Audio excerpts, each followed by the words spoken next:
በአሁኑ ሰዓት ኢትዮጵያ ውስጥ ቤት ስትገዙ እንዳትሸወዱ መጠንቀቅ ያለባችሁ አንድ መሰረታዊ ነገር አለ።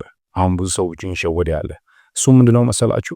አብዛኛው የቤት ዋጋ እየቀነሰ በመሆኑ ምክንያት አብዛኛው ሰው ትኩረቱን እያደረገ ያለው የቀነሰ ቤት የሚለው ላይ ብቻ ነው።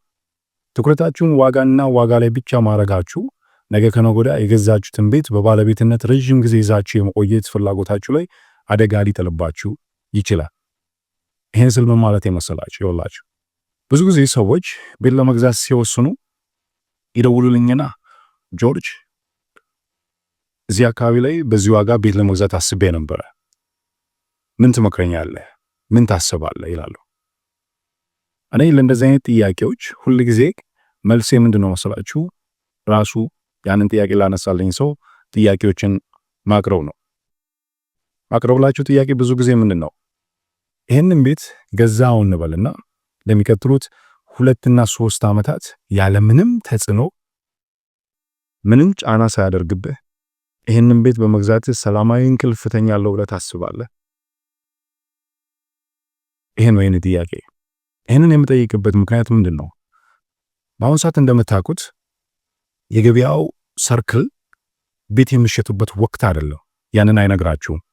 ገበያ ያለበት ሁኔታ ቤት የሚሸጥበት ትላልቅ ትርፎችን የምታገኙበት ወቅት አይደለም። ምክንያት ከተባለ ገበያ ውስጥ ገዢ ቁጥሩ ቀንሷል።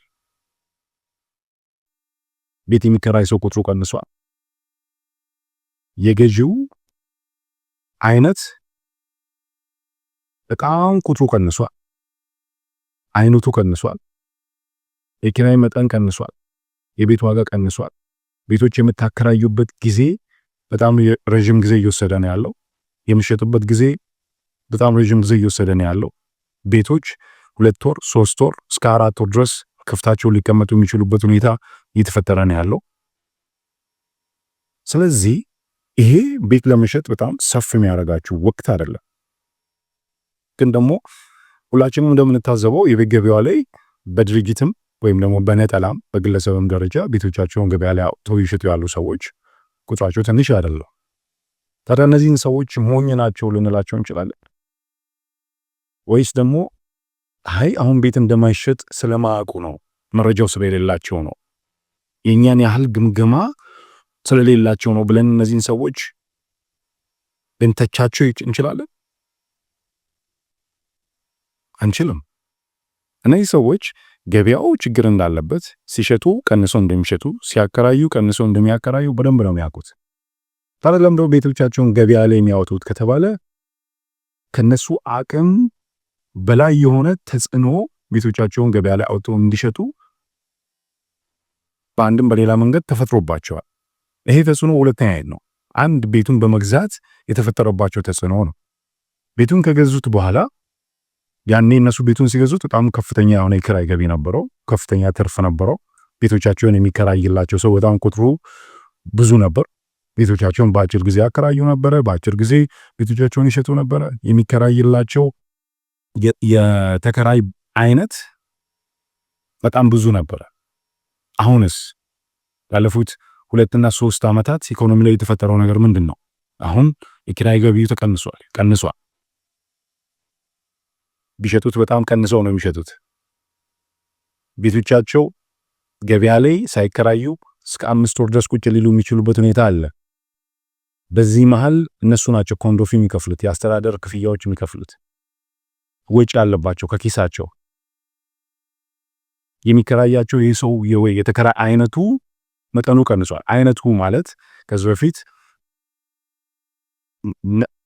ላጤ ቤተሰብ የመሰረተ ባልና ሚስቶች ገና ቤተሰብ ማለት ልጅ ያልወለዱ ኤክስፓቱ ይከራያቸው ነበር። አሁን ግን ያ የተከራይ አይነቱ ቀንሶባቸዋል። ስለዚህ ይሄም ተጽዕኖ ውስጥ ከቷቸዋል አብዛኞቹን ሰዎች። በሁለተኛ ደረጃ እንደምታውቁት ኢኮኖሚው፣ ፖለቲካው፣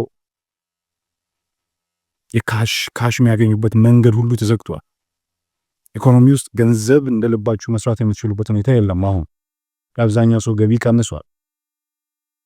ያንን ገንዘብ የሚያስፈልጋችሁን ችግር ለመፍታት ወይም ህልማችሁን ለማሳካት ገንዘብ ያስፈልጋችኋል። ብድር ለመጠየቅ ፋይናንሻል ሴክተሩ አይሰጣችሁ። ስለዚህ አብዛኛው ሰው በእነዚህ ሁሉ ነገሮች ውስጥ ተጽዕኖ ውስጥ ወድቋል። ይሄ ተጽዕኖ ነው ሰዎቹን ወደ ገበያ ወደ ቤቶቻቸውን ወደ ገበያ እንዲያወጡ ቤቶቻቸውን እንዲሸጡ መጥፎ ጊዜም ቢሆን ቤቶቻቸውን እንዲሸጡ እያስገደዳቸው ያለው። ምክንያቱም የገጠማቸው ችግር ፋታ ስለማይሰጣቸው። ይሄ ግን በእነሱ የሚያበቃ አይደለም። ነገ ይሄ የኢኮኖሚ ሁኔታ ይሄ እነሱ የገጠማቸው ችግር አሁን ቤት የምገዙ ሰዎች የእናንተ ዕጣ ፈንታ ስለመሆኑ ምንም አጠራጠር እንዳይኖርባችሁ ይገጥማችኋል። ምክንያት ኢኮኖሚ ያድጋል፣ ችግር ውስጥ ይገባል፣ ከእንደገና መልሶ ከችግሩ ይወጣል። እናንተ ችግር በገጠመው ሰዓት ቤት ገዛችሁ፣ ነገ ከነገ ወዲያ ሲያድግ ትርፋማ ትሆናላችሁ፣ መልሶ ችግር ውስጥ ይገባል። አንድ ቤት ደግሞ ትርፋማነቱ የሚለካው ቢያንስ በባለቤትነት ያንን ቤት 5 እና 6 ዓመታት ይዛችሁት መቆየት ስትችሉ ነው። በዚህ 5 እና 6 ዓመታት ተመሳሳይ የኢኮኖሚ ሁኔታዎች ሊፈጠሩ ይችላሉ። ስለዚህ የኔ ጥያቄ ምክንያቱ ይሄ ነው። ይህንን ቤት ከገዛችሁት በኋላ ለሚቀጥሉት 5 እና 6 ዓመታት ይህንን ቤት በመግዛታችሁ ሰላማዊ እንቅልፍ ትተኛላችሁ ወይ?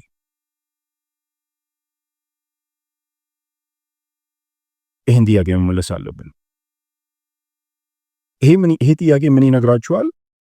የቤት ግብይታችሁ ዋጋ ላይ ብቻ ትኩረት አድርጋችሁ የምትገዙ ከሆነ ቅድም እንዳልኩት የቤት ባለቤትነቱን ይዛችሁ ረጅም ጊዜ መቆየት ፍላጎታችሁ ላይ አደጋ ይጥልባችኋል። አሁን እነሱ እንደገጠማቸው። ስለዚህ ቤት ስንገዛ ወቅቱ የሚሰጠን አድቫንቴጅ አለ፣ የቀነሰ ነገር። ነገር ግን ዋጋውን ብቻ ተከትለን አይደለም መግዛት ያለብን። ዋጋው የምንፈልገውን ቤት ለመግዛት የመጨረሻው ውሳኔያችን ነው። ከዛ በፊት ያ ልንገዛው ያሰብነው ቤት ሊያልፋቸው የሚገቡ መስፈርቶች አሉ። እነዛ መስፈርቶች እስካላለፉ ድረስ ይሄ ቤት ነገ የሚመጣብን አደጋ ዋስትና ሊሆነን ከሚመጣብን አደጋ ችግር ሊከላከልን ወይም ደግሞ ከሚመጣው ደግ ጊዜ የተሻለ ትርፍ እንድናገኝ አይረዳ። ጥንቃቄ ያስፈልጋል። ስለዚህ እነዚህን ችግሮች እንዴት መፍታት እንችላለን ከተባለ የግዴታ ባለሙያ ያስፈልጋችኋል። የምታማክሩት ባለሙያ። ይሄ ባለሙያ ዝም ብሎ ቤት የሚያጋዛችሁ እያንዳንዱ ሰውን አይደለም። ገበያ ውስጥ የሽያጭ አማካሪ አለ። ከነገና ደግሞ የማማከርን ብቻ የሚሰሩ ወይም ደግሞ የሽያጭ አማካሪም ሆኖ የማማከርን አቅም ያላቸው ልጆች አሉ። እነዛ ልጆች ማማከር ያስፈልጋል። መታየት ያለባችሁ ብዙ ነገሮች አሉ ወደ ውሳኔ ለመምጣት። ስለዚህ አሁን የቤት ገበያው ላይ ዋጋ ስለቀነሰ ዋጋን ብቻ ትኩረት ስታደርጉ ብዙ ልስቷቸው የምትችሏቸው ነገሮች ይኖራሉና ጥንቃቄ ማድረግ ያስፈልጋል። ምክንያቱም ተመሳሳይ የኢኮኖሚ ሁኔታዎች ነገ ከነገ ወዲያ መምጣታቸው ስለማይቀር። እግዚአብሔር ይስጥልኝ። መልካም ጊዜ ይሁንላችሁ። አመሰግናለሁ።